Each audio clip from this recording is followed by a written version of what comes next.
Hello साथियों, नमस्कार। आप देख रहे हैं आपका अपना YouTube channel DS Mishra official और आपके अपने चैनल पर इस नए वीडियो सेशन के साथ आपका हार्दिक स्वागत है। और इस वीडियो में मैं बात करने वाला हूं कि बिहार के वैसे शिक्षक या प्रधान शिक्षक प्रधानाध्यापक जिनका वेतन भुगतान एचआरएमएस के माध्यम से होता है, यानी बिहार सरकार के राज्यकर्मी शिक्षक, चाहे वे बीपीएससी से बहाल विद्यालय अध्यापक हो, बीपीएससी टीआर 1 हो, 2 हो, 3 हो, या फिर विशिष्ट शिक्षक सक्षमता 1 हो, 2 हो, या नवनियुक्त प्रधान शिक्षक प्रधानाध्यापक हो, इन सभी को एक बार वेतन भुगतान में फिर से निराशा हाथ लगी है। और वह क्या निराशा हाथ लगी है और उसका कारण क्या है और उसका समाधान क्या हो सकता है, उसी पर पूरी बातचीत होगी। तो वीडियो आपके लिए महत्वपूर्ण होने वाला है।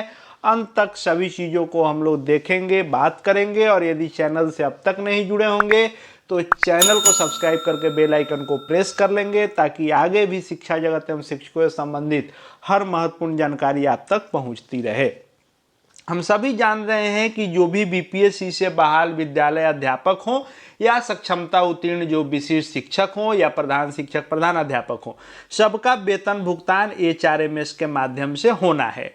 और इस एचआरएमएस पर आप जब देखेंगे तो इस एचआरएमएस पर आपको अपडेट देखने को कई दिनों से मिल रहा है कि 58% डीए के रेट से आपका भुगतान होगा। और जो आपका एचआरए है वह भी नए दर से भुगतान होगा। इसकी बातें कई दिनों से विभागीय स्तर पर चल रही हैं, निर्देश भी निकल रहे हैं। लेकिन जो अक्टूबर की सैलरी का यह आदेश हुआ कि 21 अक्टूबर से भुगतान करना है, और जो भुगतान लगातार हो रहा है, चाहे वह विशिष्ट शिक्षकों का हो, विद्यालय अध्यापकों का हो, या प्रधान शिक्षक प्रधानाध्यापक का हो। हालांकि प्रधान शिक्षक प्रधानाध्यापक का तो कुछ ही जिलों में अभी भुगतान शुरू हुआ है, बाकी जगह शुरू भी नहीं हुआ है। लेकिन जो सबसे इसमें निराशा हाथ लगने वाली बात है वह यह है कि इस अपडेट के बाद, यानी एचआरएमएस पर 58% अपडेट दिखने के बाद सभी लोग आशान्वित थे कि अब महंगाई भत्ता 58% पर, और एचआरए जिनका 5 हो या फिर 7.5 हो या फिर 10 हो या फिर 20 हो, जो जिस स्लैब में आते हो उस हिसाब से, यानी आपका वृद्धि वाला बढ़ा हुआ वेतन संशोधित दर से नए दर के अनुसार भुगतान होगा। और सभी लोग इसको लेकर के आशान्वित थे। लेकिन जब वेतन आया है तो वहीं आप देख रहे हैं कि वहीं ढाक के 3 पात वाली कहानी है। फिर से भले ही मूल वेतन अपडेट भी हो गया है, लेकिन आपका जो डीए है वह अभी भी 50% पर, और आपका जो एचआरए है वह 4% पर। यानी जो भी विद्यालय अध्यापक हैं या फिर विशिष्ट शिक्षक हैं या प्रधान शिक्षक प्रधानाध्यापक हैं, उनका अभी भी वेतन भुगतान में डीए 50% पर ही हो रहा है और एचआरए 4% पर ही हो रहा है। तो ये जो एचआरएमएस पर आखिर अपडेट की बात की गई है और इसका नोटिस जारी किया गया कि 58% आपको महंगाई भत्ता मिलेगा, लेकिन इस अपडेट के बावजूद भी आपका पुराने दर से वेतन भुगतान क्यों हो रहा है और इस समस्या का कारण क्या है। तो इस समस्या का कारण आप इस नोटिस में ही ढूंढेंगे तो आपको दिखेगा कि DA rate for 7th PC, यानी जो महंगाई भत्ता रेट ये 58% आप देख रहे हैं, यहां पर लिखा हुआ है कि 7th पे कमीशन के अंतर्गत जो भी कर्मचारी आते हैं उनका 58% डीए के अनुसार वेतन भुगतान होना शुरू हो गया है। अब सबसे बड़ा कारण यह है, और एकमात्र कारण यह है, सबसे बड़ा कहें या एकमात्र कारण यह कहें कि चाहे बीपीएससी से बहाल विद्यालय अध्यापक हो या विशिष्ट शिक्षक हो या बीपीएससी से ही बहाल प्रधान शिक्षक प्रधानाध्यापक हो, इनमें से किसी को भी इस 7th पे कमीशन के वेतनमान में नहीं रखा गया। आप यदि बात करें तो जितने विशिष्ट हैं इनका भी स्लैब अलग बनाया गया। फिर आप बात करें बीपीएससी से बहाल शिक्षकों का तो उनका भी अलग हुआ। और फिर यदि आप बात कर लें प्रधान शिक्षक प्रधानाध्यापक का तो इनका भी अलग हुआ। यानी इसमें से किसी का भी वेतनमान इस 7वें पे कमीशन में फिट नहीं बैठता है।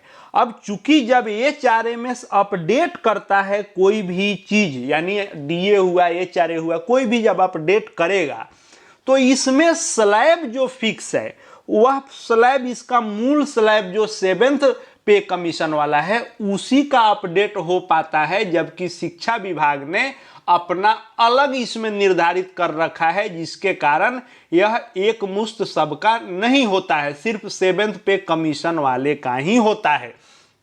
इसको लेकर के कई सारे लोगों ने HRMS को मेल भी किया तो उसके तरफ से जवाब भी आया है। यह देख लीजिए, लोगों ने पूछा कि क्यों नहीं मिल रहा है, तो बताया गया HRMS की ओर से कि this is to bring to your kind attention that increase in DA rates are currently applicable for employees who are under 7th pay commission. यानी जो यह DA रेट आप देख रहे हैं इसके वेबसाइट पर 58% अपडेट, यह सीधा इसने बताया कि यह अप्लीकेबल किनके लिए है, तो वैसे कर्मचारी जो 7th पे कमीशन में आते हैं। यह भी यहाँ पर HRMS के ऑफिशियल वेबसाइट पर यह आपको इसके मेल के द्वारा आपको सूचना दी गई और क्लियर किया गया कि आपने जो जानकारी लेनी चाहिए है उसमें दिक्कत यह है कि अंडर यहाँ फॉल अंडर द न्यू पे कमीशन क्रिएटेड फॉर एजुकेशन, यानी शिक्षा विभाग के द्वारा यह अलग एक पे कमीशन इसमें फिक्स किया गया है, तो the decision to increase DA rates are pending for this. इसी कारण ये जो आपका DA का इंक्रीज होना है, यानी 58% आपको जो मिलना है वह इस कारण से लंबित हो जाता है। और यहाँ ये भी आपको सुझाव दिया HRMS कि we would request you to kindly connect with your concerned department for any update in this regard, यानी इससे संबंधित किसी भी प्रकार की सूचना के लिए आप कृपया अपने विभाग से संपर्क करें। यानी HRMS ने कहा कि हम जो भी अपडेट करते हैं वह 7th पे कमीशन जिन पर लागू है उन पर होता है। आपका अलग पे कमीशन है तो उसका अपडेट शिक्षा विभाग के अनुसार होगा। अब समस्या ये है और कारण आपने जान लिया। अब इसका समाधान क्या है, तो इसका समाधान दो ही है।